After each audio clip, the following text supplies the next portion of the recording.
Yes, Vishnu speaking. ആ, ഞാനാ Thomas Chacko. ഇപ്പൊ എത്തിയേ ഉള്ളൂ. പിന്നെ എങ്ങനെയുണ്ട് കാര്യങ്ങള്? കാര്യങ്ങള് അത് പിന്നെ ഞാൻ നേരിട്ട് പറയാം. താനെന്താ ഉരുളുന്നേ? ആഴ്ച വന്നു കഴിഞ്ഞു, നീ എന്റെ ഊഴവാ. ഞാൻ എപ്പോഴാ വരണ്ടേ? ഞാൻ വിളിക്കാം. എന്റെ ഒരു ഫ്രണ്ടാ. ഞാനിന്ന് വീട്ടിലേക്ക് പോട്ടെ? അത് നന്നായി. അല്ല പിന്നെ സീതേ, നീ പോകുന്നതിൽ എനിക്ക് വിഷമമുണ്ട്. വീട്ടിലാരും ഇല്ലാത്തതുകൊണ്ട് എങ്ങനെയാ പോണ്ടെന്ന് പറയാ. എന്തിനു ഞങ്ങൾ വിളിച്ചോണ്ട് പോവാ? എങ്ങോട്ട്?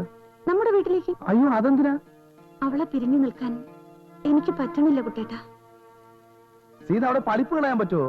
കോളേജ് ഉടനെ തുറക്കില്ലേ? അവളെ പഠിപ്പ് അങ്ങ് പൊയ്ക്കോട്ടെ. അവള് പഠിച്ച് ജോലി ചെയ്തിട്ട് വേണ്ട ഇവിടെ കുടുംബം പുലർത്താൻ. അതല്ല, നിർബന്ധമാണെങ്കിൽ നാട്ടിലുണ്ട് നല്ല കോളേജ്. അതൊക്കെ അടുത്ത കൊല്ലം ആവമ്മേ. ഇക്കൊല്ലം ഇവിടെ അങ്ങ് അവള് കംപ്ലീറ്റ് ചെയ്യട്ടെ. ഇക്കൊല്ലം ഇനി അവള് കോളേജിൽ പോകുന്നില്ല. 10-12 കൊല്ലം പൂജയും പ്രാർത്ഥനയും ചെയ്തതിന്റെ ഫലം ഇപ്പോഴാ കിട്ടിയത്. എന്റെ കാര്യം പോട്ടെ, ഇവൾക്ക് വലിയ ആഗ്രഹങ്ങള്. ഇനി മോള് ഇവളുടെ കൂടെ വളർന്നാ മതി. അമ്മേ, അതിനൊക്കെ ഇനിയും സമയമുണ്ടല്ലോ. നീ ഒന്നും പറയണ്ട. മോളുടെ കാര്യങ്ങൾ ഇനി നീ മാത്രം തീരുമാനിച്ചാ പോരാ, അതിന് ഞങ്ങൾക്കും ഉണ്ട് അവകാശം. എനിക്കെന്താ അവകാശം? അതല്ല, നിനക്ക് അവളെ പിരിയാൻ പറ്റില്ലെങ്കിൽ നീ ഞങ്ങളുടെ കൂടെ പോരെ.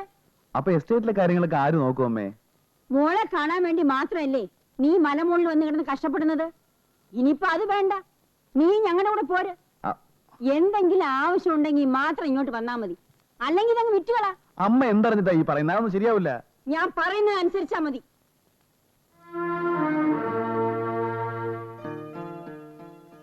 നമുക്ക് പോവാൻ കുട്ടേട്ടാ.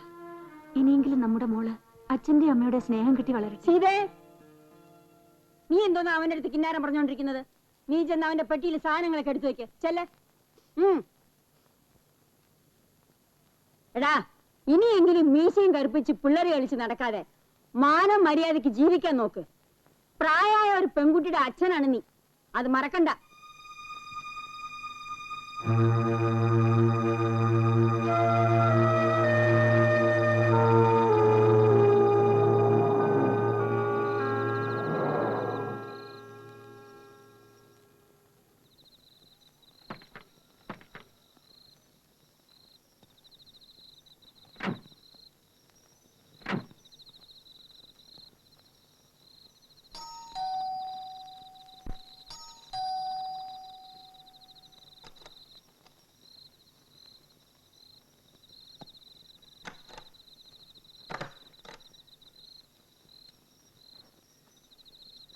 സാറ് നാട്ടിൽ പോയിരിക്കുക. അപ്പൊ ആ കുട്ടിയോ? അതിനെയും കൊണ്ടുപോയി വീട്ടിലേക്കോ?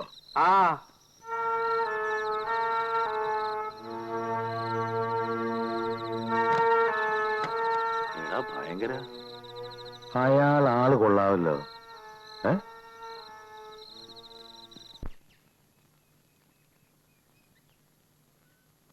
ഇപ്പോഴാ തന്റെ മുഖത്തൊരു ചൈതന്യം വന്നത്. അതാ ഭാര്യയും കുട്ടികളും കൂടിയുള്ള കുടുംബജീവിതത്തിന്റെ ഒരു സുഖം. മോളെന്താ ഒന്നും മിണ്ടാത്തത്? ഞാനെന്താ പറയാ? ഇവിടെ വന്നിട്ട് ഒരു ദിവസമേ ആയുള്ളൂ. ഇതിനിടയ്ക്ക് എന്റെ കുട്ടിക്ക് ഒരിടത്ത് അടങ്ങിയിരിക്കാൻ പറ്റിയിട്ടില്ല. ബന്ധുക്കളും കൂട്ടുകാരും ഒക്കെ വരികയല്ലേ. നമ്മൾ കുട്ടിയെ കാണിച്ചില്ലെങ്കിൽ അതൊരു വിഷമം. കേട്ടോ മോളെ, ഞാനും അച്ഛനും കൂടെ ഒരേ ക്ലാസ്സിൽ ഒരേ ബെഞ്ചിലിരുന്ന് പഠിച്ചതാ. മോളും അമ്മയും അച്ഛനും കൂടെ ഒരു ദിവസം വീട്ടിലോട്ടൊന്ന് വരണം. വരാമെന്ന് പറഞ്ഞാ പോരാ, വരണം. ഉടനെ ഒന്നും പറ്റിയെന്ന് വരില്ല. ഞങ്ങളുടെ കുടുംബത്തിൽ തന്നെ ഇവിടെ ഒരു പ്രാവശ്യമെങ്കിലും കൊണ്ടുപോയി പരിചയപ്പെടുത്തണ്ടേ? എന്റെ വീട്ടിൽ തന്നെ 1 മാസം നിർത്തണമെന്ന് പറഞ്ഞ അച്ഛൻ പോയത്. അതെ അതെ, അത് ശരിയാ. തിരക്കൊക്കെ കഴിഞ്ഞിട്ട് മതി, പക്ഷെ വരണം. വരാം.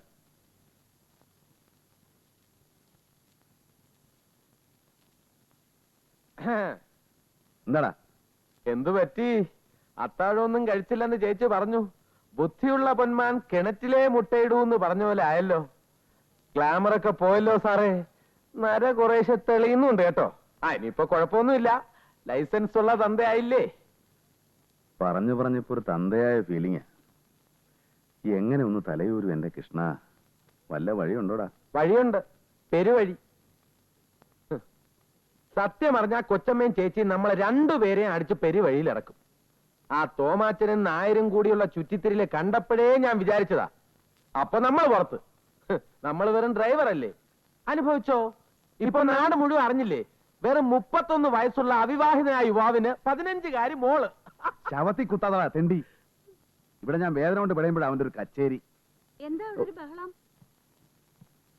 എന്താ കുട്ടേട്ടാ, എന്തു പറ്റി? ഒന്നുമില്ല, ചെറിയൊരു തലവേദന. അയ്യോ, എന്താ പെട്ടെന്ന് ഇങ്ങനെ തലവേദന? ഡോക്ടറെ വിളിക്കട്ടെ? വേണ്ട. എന്ന് പറഞ്ഞ പറ്റില്ല. ഗോപാലകൃഷ്ണ, ഡോക്ടർ വാര്യരൊന്ന് വിളിക്ക്. അയ്യോ ചേച്ചി, അതിന്റെ ഒന്നും ആവശ്യമില്ല. ഈ തലവേദന ഒരു പതിവാ. മരുന്ന് കഴിച്ചോണ്ട് ഒന്നും ഇത് മാറൂല. ഞാനിത് എത്ര കണ്ടതാ. പിന്നെ എന്താ ചെയ്യാ? വിക്സ് പുരട്ടട്ടെ? വേണ്ട, സാരമില്ല. ഇത്ര കഴിയുമ്പോ താനേ മാറിക്കോളും. അത്ര പെട്ടെന്ന് അങ്ങനെ വിട്ടുമാറുന്ന തലവേദനയാണോ? നീ ഇറങ്ങിപ്പോടാ, ആവശ്യമില്ലാത്ത പ്രശ്നങ്ങൾ ഉണ്ടാക്കാതെ. ഞാനൊന്ന് തല തടവി തരട്ടെ? എന്റെ സീതയെ ഒന്നുമില്ല. ഒരു 10 മിനിറ്റ് കഴിയുമ്പോ താനേ മാറിക്കോളും. പെട്ടെന്നുള്ള ഈ ക്ലൈമറ്റ് ചേഞ്ച് ഉണ്ടാ. ഓ അമ്മേ, വിളി തുടങ്ങി. ഏത് നേരവും ഞാൻ അടുത്ത് തന്നെ വേണോന്ന് പറഞ്ഞാൽ ഞാൻ എന്താ ചെയ്യാ? ഉറക്കം വരണുണ്ടാവും. ഞാൻ മോളുടെ മുറിയിലേക്ക് ചെല്ലട്ടെ.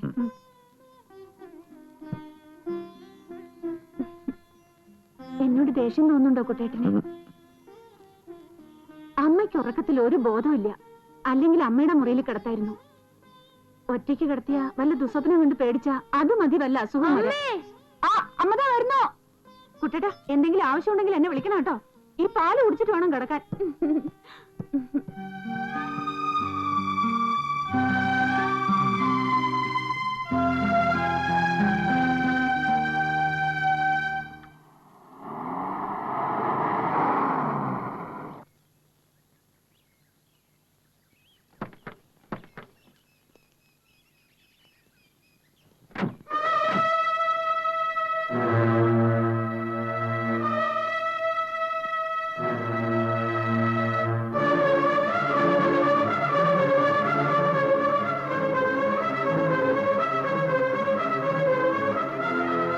നല്ല കുറുക്കനാണല്ലോ. ഇപ്പൊ വിളിക്കുന്ന പറഞ്ഞ് ഞാൻ ഇവിടെ തപസിരിക്കുക.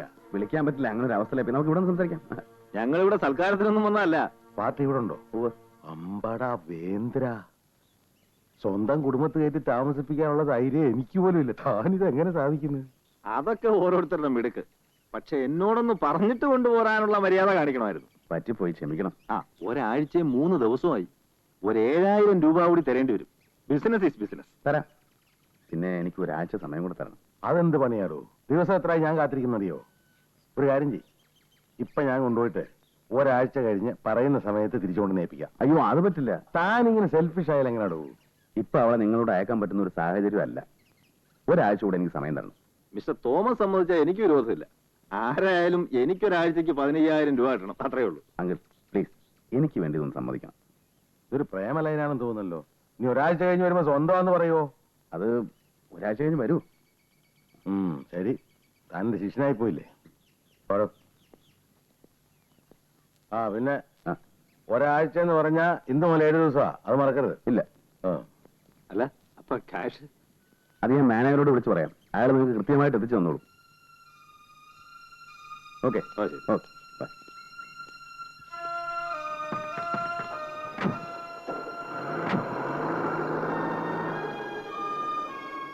ആരാത്? അത് എന്റെ 1-2 സുഹൃത്തുക്കളാ. പിന്നെന്താ അവരെ അകത്ത് വിളിച്ചിരുത്താതിരുന്നേ? അവർക്ക് പോയിട്ട് തിരക്കുണ്ടെന്ന് പറഞ്ഞു. എന്നാലും ഒരു കാപ്പി പോലും കൊടുക്കാതെ. ഓ, അതൊന്നും സാരമില്ലെന്നേ. പിന്നെ ഇന്ദുവിന് കുട്ടേട്ടനോടൊരു പരിഭവമുണ്ട്. ഇവിടെ വന്നിട്ട് അച്ഛൻ അവളോട് മിണ്ടണില്ലെന്ന്.